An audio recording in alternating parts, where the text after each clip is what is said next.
Hello everyone, welcome to Poonam Education. I hope you all are good. So आज हम लोग देखेंगे क्लास 7 का चैप्टर 4 है आपका सिंपल इक्वेशन।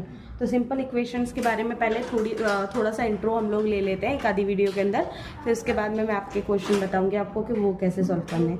तो अगर मानिए आप लोग लिखते हैं x+4 और इक्वल्स टू 6 अगर आपने लिख दिया तो आप इसे कहते हैं इक्वेशन, आप इसे कहते हैं इक्वेशन। लेकिन अगर वहीं पे आप लिख दें x+4 तो क्या आप इसे इक्वेशन कह सकते हैं? नहीं, आप बिल्कुल इसे इक्वेशन नहीं कह सकते।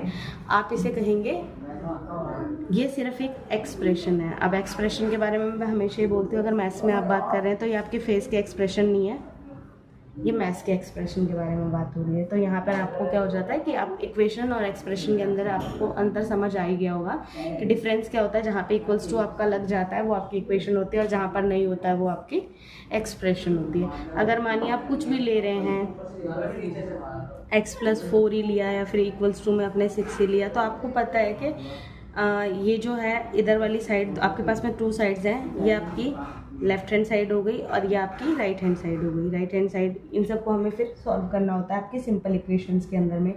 और जब भी हम किसी इक्वेशन में नंबर की जगह पे अल्फ़ाबेट यूज़ करते हैं उसे वेरिएबल कहते हैं। तो अगर आपसे कोई ये पूछे कि भाई वेरिएबल क्या होता है, तो आप इसमें बता सकते हैं वेरिएबल क्या होता है कि जिस भी आपने जो भी इक्वेशन ली, आपने जो ये इक्वेशन ली है, इस इक्वेशन के अंदर आपका क्या है, आपके इक्वेशन के अंदर में कुछ अल्फ़ाबेट भी यूज़ हो रहे हैं। जो अल्फ़ाबेट आपके यूज़ हो रहे होते हैं उसी को हम लोग क्या कहते हैं, वेरिएबल कहते हैं। तो अगर आपको एक नया वर्ड सुनने के लिए आपके चैप्टर में मिल रहा है कि वेरिएबल के बारे में बात करो, वेरिएबल के बारे में बात करो, तो मैं यहाँ पे एक बार मेंशन कर देती हूँ कि वेरिएबल आपके हैं क्या। वेरिएबल आपके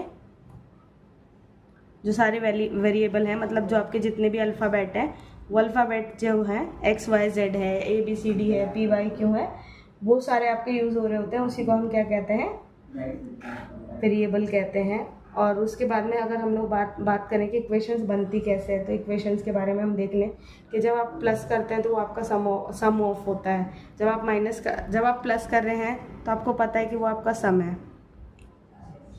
जब आप माइनस करते हैं तो वो भी आपको पता है कि वो आपका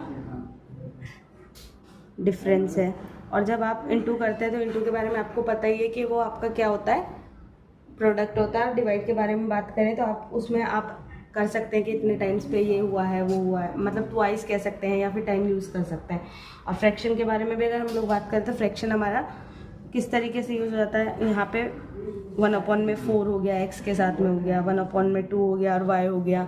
तो इस तरीके से हम लोगों को ये यूज़ करना होता है। बाकी मैं